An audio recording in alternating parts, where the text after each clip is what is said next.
नमस्कार विद्यार्थी मित्रों। चैप्टर 3 विद्युत रसायण विज्ञान में अगाऊ आपणे 9 विडियो जोया। आज 10मो विडियो जोवानो छे। 9मा विडियोनी अंदर तमे कोयडो 3.4 जोयेलो। एमां आपणे अवरोध, अवरोधकता, वाहकता, विशिष्ट वाहकता एना सूत्रोनो उपयोग करेलो। हवे छे कोयडो नंबर 3.5। कोयडो 3.5 जेनी रकम छे 1 सेंटीमीटर व्यास अने 50 सेंटीमीटर लंबाईना स्तंभमाना, स्तंभ एटले नळी,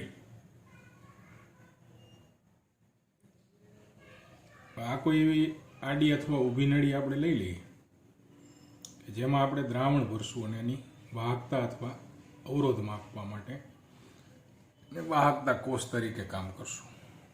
तो आनी लंबाई आपी दीधी छे 50 सेंटीमीटर।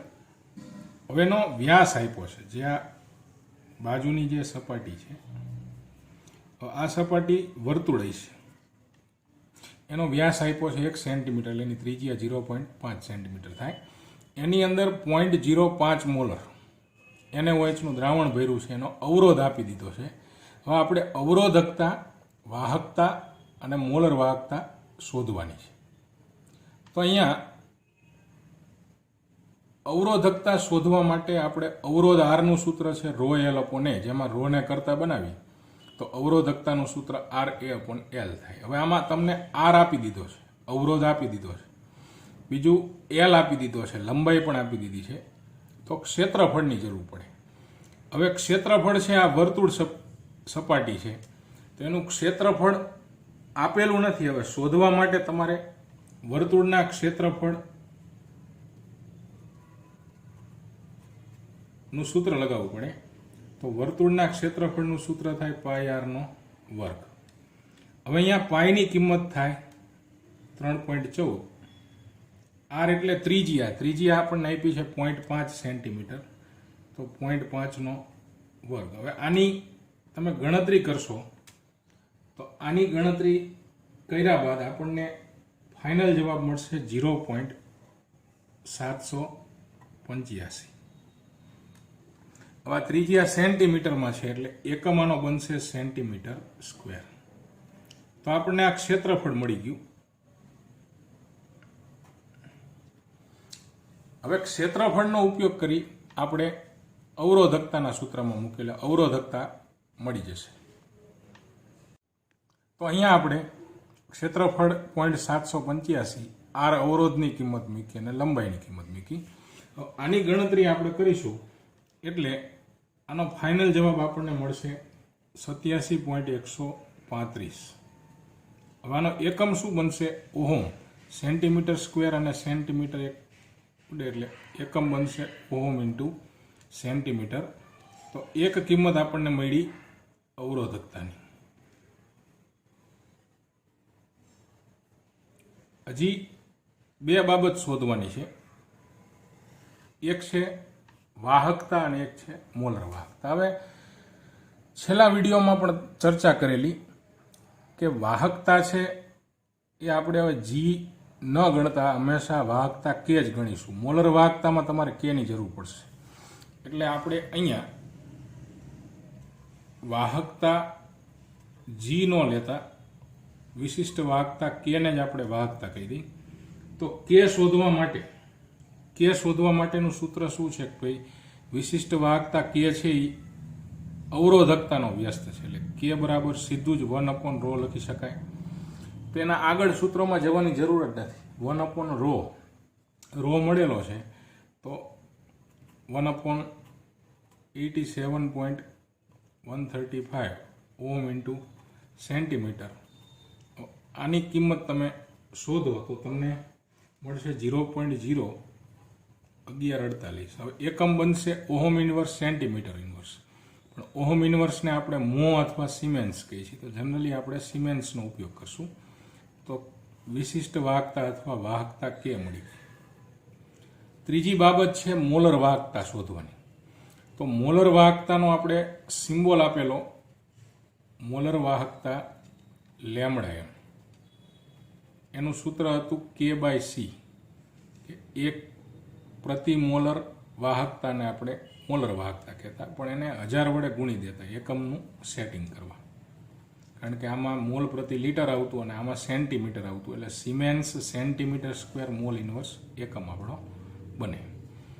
તો અહીંયા કેની કિંમત છે 0.01148 સિમેન્સ સેન્ટીમીટર ઇન્વર્સ ગુણ્યા 1000. નીચે સાંદ્રતા આપણને આપી દીધી છે 0.05. હવે અહીંયા મોલ પ્રતિ લીટર ન લખતા આપણે મોલ પ્રતિ મિલી લખશું, કારણ કે 1000 વડે ગુણી દીધા છે. એટલે મિલી મતલબ આપણે સેન્ટીમીટર ક્યુબ લખશું. હવે છેદનો છેદ અંશમાં જાય એટલે આનો એકમ બનશે siemens centimetre square mall inverse, આવો એકમ મળશે. હવે આની ગણતરી કરશો તમે તો આનો જવાબ તમને ફાઇનલ જવાબ મળશે 229.6. તો આ મળી ગઈ મોલર વાહકતા. તો સિમ્પલ દાખલા છે, માત્ર આપણને સૂત્ર આવડતા હશે તો આ દરેક દાખલા તમને આવડશે. હવે આગળ એક બે સૂત્રોની વાત છે, એને જરાક ટૂંકમાં સમજી લઈ.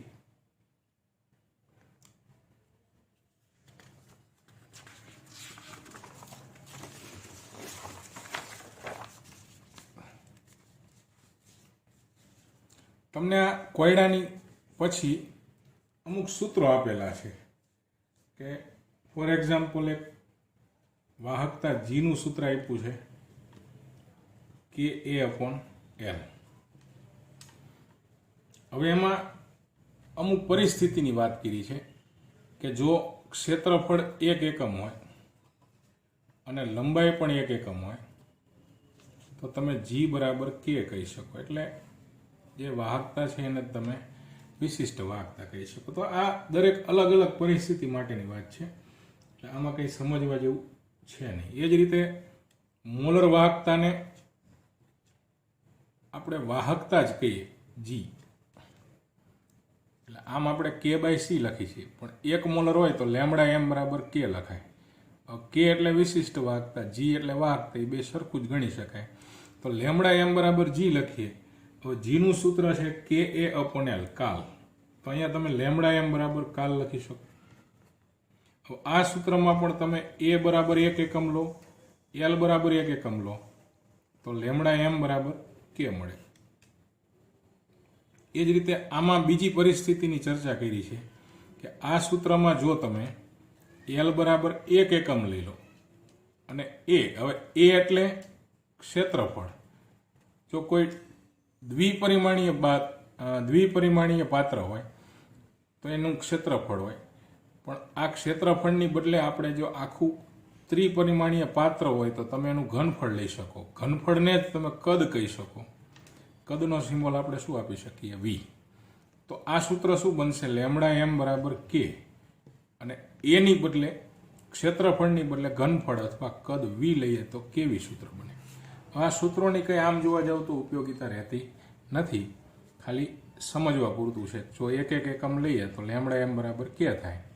જો L 1 એકમ લઈ લઈ અને એક ક્ષેત્રફળ છે એની બદલે ઘનફળ લઈ લઈ ત્રિપરિમાણીય પાત્ર માટે તો એનું ઘનફળ એનું કદ થાય ને કદને આપણે V વડે દર્શાવી શકીએ.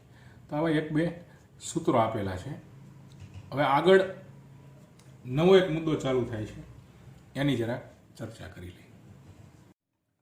હવે આગળનો મુદ્દો સમજવા માટે કોને પ્રબળ વિદ્યુત વિભાજ્ય કહેવાય અને કોને નિર્બળ વિદ્યુત વિભાજ્ય કહેવાય એ બાબત જાણવી જરૂરી છે. તો સૌથી પહેલાં પ્રબળ વિદ્યુત વિભાજ્ય એટલે શું? હવે તમને પ્રબળ એસિડ અને પ્રબળ બેઝનો ખ્યાલ હશે કે જેનું 100% આયનીકરણ થાય તો એને પ્રબળ એસિડ અને બેઝ કહેવાય. એટલે તમે HClના 100 મોલ પાણીમાં નાખો તો એમાંથી 100 H+ અને 100 Cl- મુક્ત થઈ જાય તો એને પ્રબળ એસિડ કહેવાય. એ જ રીતે નિર્બળ એસિડમાં 2 થી 3% આયનીકરણ થતું.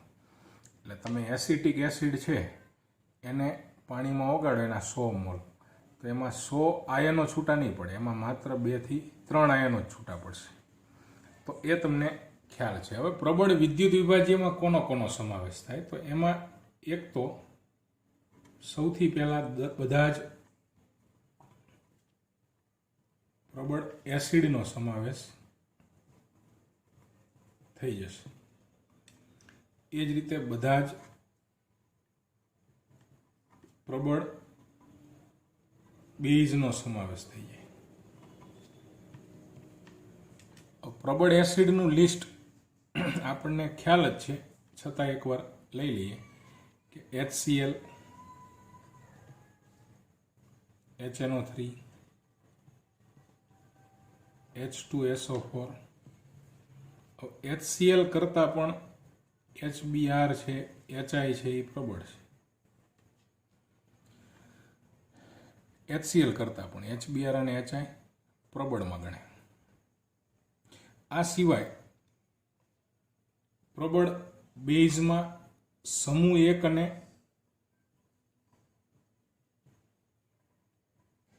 બેના OH હાઇડ્રોક્સાઇડ બધા છે. NaOH છે, KOH છે, સીઝિયમ હાઇડ્રોક્સાઇડ છે, કેલ્શિયમ હાઇડ્રોક્સાઇડ, મેગ્નેશિયમ હાઇડ્રોક્સાઇડ,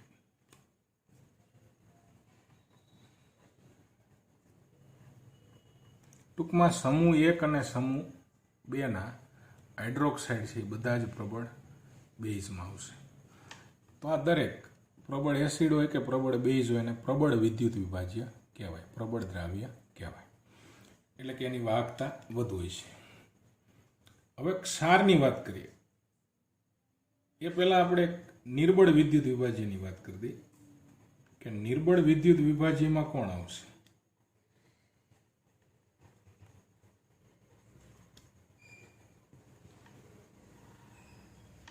તો એમાં ઉપર મુજબ જ બધા જ નિર્બળ એસિડ છે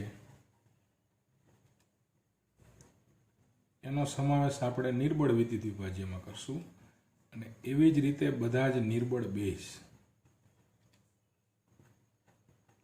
એનો સમાવેશ પણ આપણે નિર્બળ વિદ્યુત વિભાજ્યમાં કરશું. તો નિર્બળ એસિડના એક્ઝામ્પલ કયા? તો એક HF. HF સિવાય HCl, HBr, HI છે એ પ્રબળમાં આવશે. એ સિવાય ફોર્મિક એસિડ, એસિટિક એસિડ,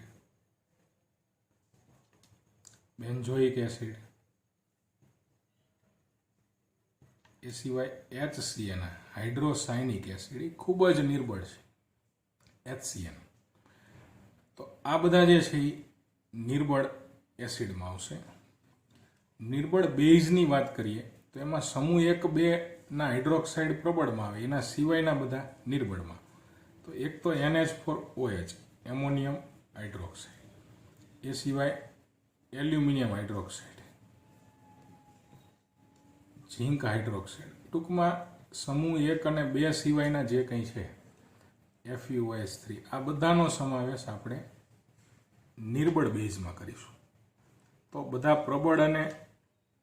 પ્રબળ એસિડ અને પ્રબળ બેઝ છે એ પ્રબળ વિદ્યુત વિભાજ્યમાં, બધા નિર્બળ એસિડ અને નિર્બળ બેઝ નિર્બળ વિદ્યુત વિભાજ્યમાં. હવે ક્ષાર 4 પ્રકારના હોય. એમાં પ્રબળ એસિડ અને પ્રબળ બેઝથી જે બને એ પ્રબળમાં આવશે. પ્રબળ એસિડ અને નિર્બળ બેઝથી જે ક્ષાર બને એ પણ પ્રબળ વિદ્યુત વિભાજ્યમાં આવશે. નિર્બળ એસિડ અને પ્રબળ બેઝથી જે ક્ષાર બને એ પણ પ્રબળ વિદ્યુત વિભાજ્યમાં આવશે. આમાં માત્ર નિર્બળ એસિડ અને નિર્બળ બેઝના જે ક્ષાર બને એ જ નિર્બળ વિદ્યુત વિભાજ્યમાં આવશે. તો આવું શા માટે એને સમજવાની જરાક જરૂર છે કે પ્રબળ એસિડ અને પ્રબળ બેઝના ક્ષાર, તો આપણે HCl અને NaOH છે એનો ક્ષાર બનાવી તો NaCl આ પ્રબળ એસિડ અને પ્રબળ બેઝનો ક્ષાર થયો, HCl નો અને NaOH. હવે આમાં HCl છે એ 100% આયનીકરણ અનુભવે છે, NaOH પણ 100% આયનીકરણ અનુભવે છે. એટલે આમાં NaOH માંથી આવે છે અને Cl HCl માંથી આવે છે. બંનેનું 100% આયનીકરણ થાય એટલે NaCl છે એ 100% ઓગળશે, એટલે એ પ્રબળમાં આવશે. એ જ રીતે આમાં બીજા ઉદાહરણ લખી શકાય. ફોર એક્ઝામ્પલ, NaOH અને HNO3 ને ભેગા કરો તો એમાં NaNO3 બને. એ જ રીતે KOH અને HCl તો KCl બને, KOH અને HNO3 તો KNO3 બને. એવી જ રીતે કેલ્શિયમ સલ્ફેટ પણ આમાં આવશે, MgBr2 પણ આમાં આવશે. ટૂંકમાં એસિડ પ્રબળ લેવાનો, બેઝે પ્રબળ લેવાનો, એની પ્રક્રિયા કરો એટલે ક્ષાર અને પાણી બને. તો આ બધા જ ક્ષાર છે એ પ્રબળ વિદ્યુત વિભાજ્યમાં આવશે. હવે પ્રબળ એસિડ અને નિર્બળ બેઝના ક્ષાર કયા? ચલો, HCl આપણે પ્રબળ લઈ લઈએ એસિડ, અને આમાંથી NH4OH નિર્બળ બેઝ લઈ લઈએ તો H અને OH પાણી સ્વરૂપે દૂર થાય તો NH4 અને Cl, NH4Cl મળશે. તો આ NH4Cl છે એ પ્રબળ એસિડ અને નિર્બળ બેઝનો ક્ષાર થયો. હવે એ શા માટે પ્રબળ વિદ્યુત વિભાજ્યમાં આવ્યો? ખાસ મહત્વની વાત એ છે. તો એમાં ધ્યાન આપો, જો NH4 છે એ NH4OH માંથી આવ્યો. હવે એનું NH4OH નું આયનીકરણ માત્ર 2 થી 3% થતું હોય, પણ Cl છે HCl માં થાય એ પ્રબળ એસિડ છે. હવે એનું આયનીકરણ 100% થાય.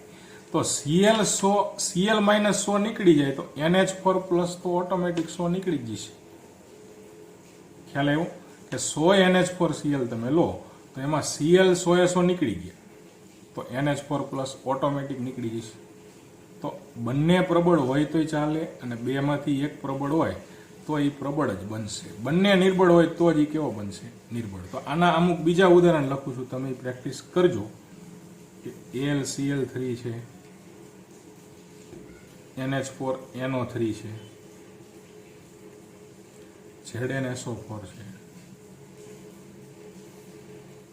FeBr3 છે. આ બધા પ્રબળ એસિડ નિર્બળ બેઝના ક્ષાર છે. એ જ રીતે નિર્બળ એસિડ પ્રબળ બેઝના ક્ષાર. હવે નિર્બળ એસિડ લેવાનો આપણે અને પ્રબળ બેઝ લેવાનો તો NaF. તો આમાં Na પ્લસ 100% નીકળી જશે, NaOH ના છે એટલે F નહીં નીકળે, પણ Na જતા રહે તો F ઓટોમેટિક દૂર થઈ જ જવાના. એ જ રીતે HCOO, સોડિયમ ફોર્મેટ નામ અપાય આને, કે આમાં ફોર્મિક એસિડમાંથી HCOO માઇનસ મળે, NaOH માંથી Na. એ જ રીતે CH3COOK, આને પોટેશિયમ એસિટેટ કહેવાય.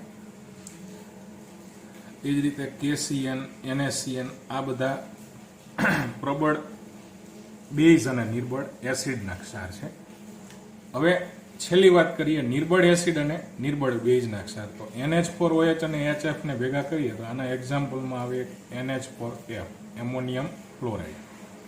ચલો, એવી જ રીતે HCOO, NH4, CH3COO, NH4. હવે આમાં CH3COO એને લઈ શકાય. આનો ઉપયોગ ખાસ આપણે આગળ આવશે કે એસિડિક એસિડ નબળો એસિડ છે પણ NaOH પ્રબળ બેઝ છે. તો આવી રીતે તમે સાવ ટૂંકમાં સમજી શકો કે પ્રબળ વિદ્યુત વિભાજ્ય કોણ અને નિર્બળ વિદ્યુત વિભાજ્ય કોણ. એમાં તમારે માત્ર પ્રબળ એસિડ, પ્રબળ બેઝ, નિર્બળ એસિડ, નિર્બળ બેઝ કયા છે એ જ યાદ રાખવાનું છે. ત્યારબાદ તો આ બાબત કે બે પ્રબળ હોય કે બેમાંથી એક પ્રબળ હોય તો એ પ્રબળ વિદ્યુત વિભાજ્યમાં આવે, અને એસિડ અને બેઝ બંને નિર્બળ હોય તો એ નિર્બળ વિદ્યુત વિભાજ્યમાં. તો આ થઈ પ્રબળ વિદ્યુત વિભાજ્ય અને નિર્બળ વિદ્યુત વિભાજ્યની ચર્ચા. હવે આનો ઉપયોગ કરવાનો છે આપણે, અને આગળનું બાબતો થોડીક સમજવાની છે, એટલે આને ખાસ તૈયાર કરી લેવું. આ સિવાયના પણ અમુક પ્રબળ એસિડ છે જેની જેમ અભ્યાસક્રમ ચાલતો જાય એમ તમને ખ્યાલ આવતો જશે.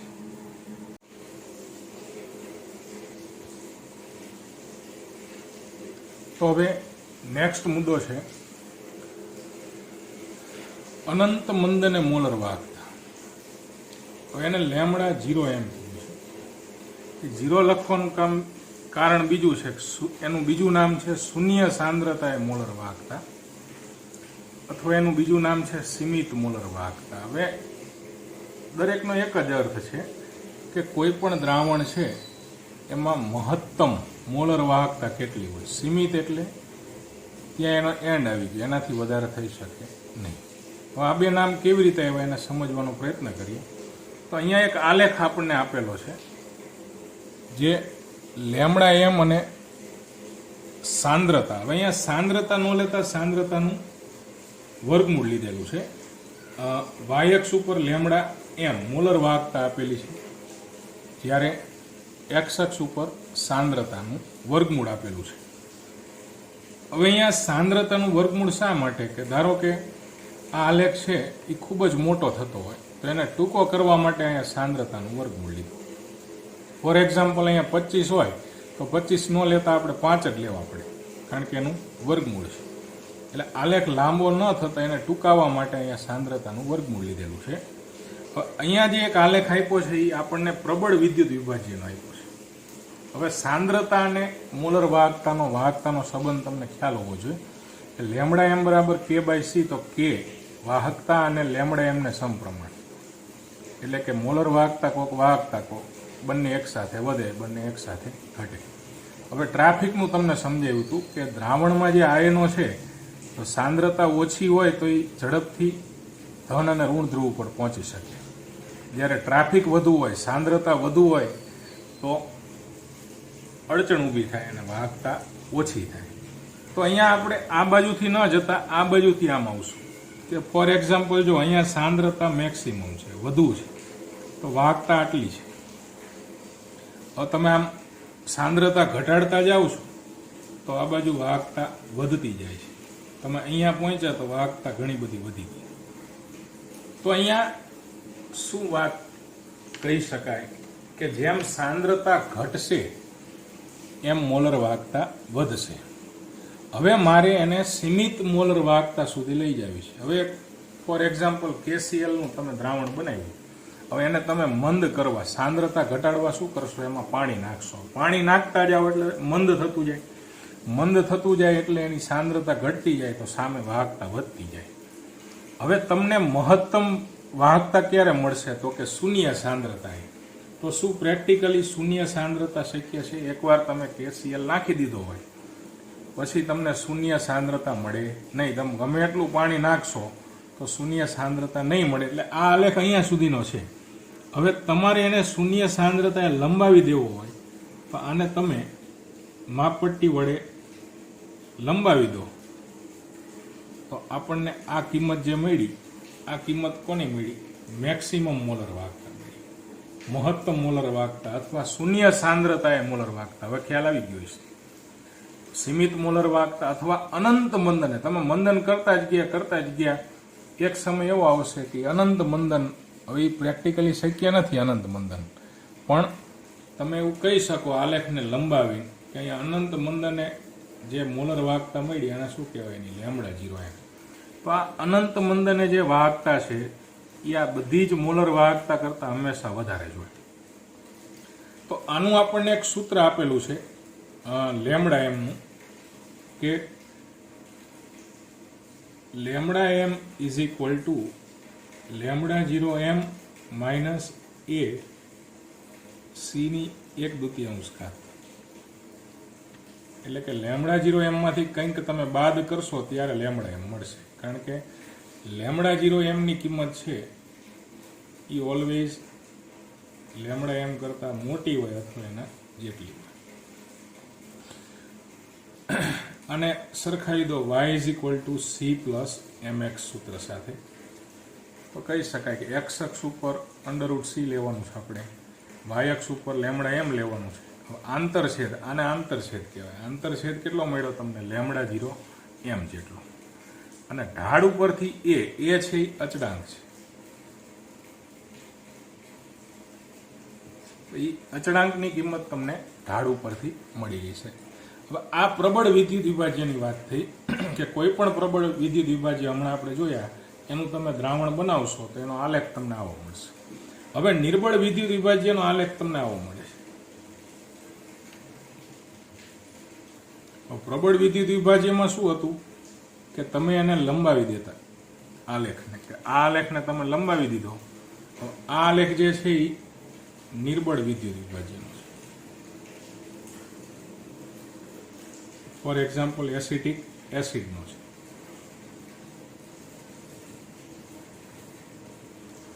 તો નિર્બળ પ્રબળ વિદ્યુત વિભાજ્યમાં શું હતું, તમે સાંદ્રતા પાણી નાખતા ગયા, સાંદ્રતા ઘટતી ગઈ, વાહકતા વધતી ગઈ, આલેખ દોર્યો, એને લંબાવી દીધો એટલે લેમડા 0 એમ મળ્યું. પણ નિર્બળ વિદ્યુત વિભાજ્યમાં તમને સીધો આલેખ જ મળતો નથી, તો એની લેમડા 0 એમ મળે નહીં. હવે નિર્બળ વિદ્યુત વિભાજ્ય માટે લેમડા 0 એમ સીમિત મોલર વાહકતા ગણવી હોય એ કેવી રીતે ગણી શકાય, નેક્સ્ટ વિડીયોમાં આપણે એની ચર્ચા કરશું. હાલમાં બીજી એક આમાં અગત્યની બાબત એ છે કે જે અચળાંકની વાત કરીએ આપણે, તો એ અચળાંકની કિંમત જે છે એ NaCl છે દ્રાવણ, તો Na+1 અને Cl -1, તો આને 1:1 પ્રકારનું દ્રાવણ કહેવાય. KCl નું દ્રાવણ છે તો એ પણ +1 -1, તો એ પણ 1:1 પ્રકારનું દ્રાવણ કહેવાય. તો હવે નિયમ એવો છે કે એક જ પ્રકારના દ્રાવણ માટે એનું મૂલ્ય છે એ સમાન હોય. આનો જરાક અર્થ સમજવાની જરૂર છે કે આનો આપણે આલેખ દોરીએ NaCl અને KCl નો મોલર વાહકતા વિરુદ્ધ સાંદ્રતાના વર્ગમૂળનો, તો બંને આલેખ તમને આ રીતના મળશે. એટલે અહીંયા બંનેના ઢાળના મૂલ્યો તમે જુઓ, ઢાળ બેમાં કેવો મળ્યો, સરખો. આ આલેખ KCl નો છે, નીચેનો આલેખ NaCl નો છે. એ કેવી રીતે ઉપલો KCl નો આગળ ખ્યાલ આવશે. તો અહીંયા બાબત સમજવી જરૂરી છે કે આનો ઢાળ અને આનો ઢાળ સરખો આવશે. હવે ફોર એક્ઝામ્પલ MgCl2 હોય અને CaCl2 હોય, તો એ Mg+2 એટલે 2:1 થશે, Cl નો -1, Ca નો +2 Cl નો -1 એટલે 2:1 થશે. તો આ બંને માટે શું થશે, ઢાળના મૂલ્યો સમાન આવશે. બીજી રીતે એ પણ કહી શકો કે આનો ઢાળ અને આનો ઢાળ હંમેશા અલગ જ આવશે. સમજી શકાય ને કે આના ઢાળ, આ બેના ઢાળ સરખા હોય, આ બેના સરખા હોય, પણ NaCl નો અને MgCl નો ઢાળ હંમેશા કેવો હોય છે, અલગ. કારણ કે ઢાળ ઉપરથી કોનું મૂલ્ય મળે, આપણને અચળાંક એની કિંમત મળે છે. તો અહીંયા હું એક આલેખ છે એ જનરલ દોરી દઉં કે અહીંયા C વર્ગમૂળ, અહીંયા લેમડા m. અહીંયા 4 પ્રકારના આલેખ હું દોરું છું.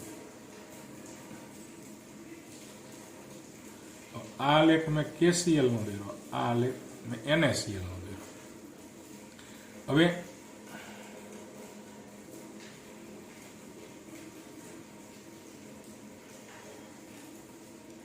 આ આલેખ છે ફોર એક્ઝામ્પલ MgCl2 નો, આ છે CaCl2. તો તમે જોઈ શકો છો આ બેના ઢાળ સરખા છે, આ બેના ઢાળ સરખા છે, પણ આ બેના ઢાળ અલગ અલગ છે. તો આજે આટલું જ. નમસ્કાર. આવતા વિડીયોમાં ફરી મળીશું.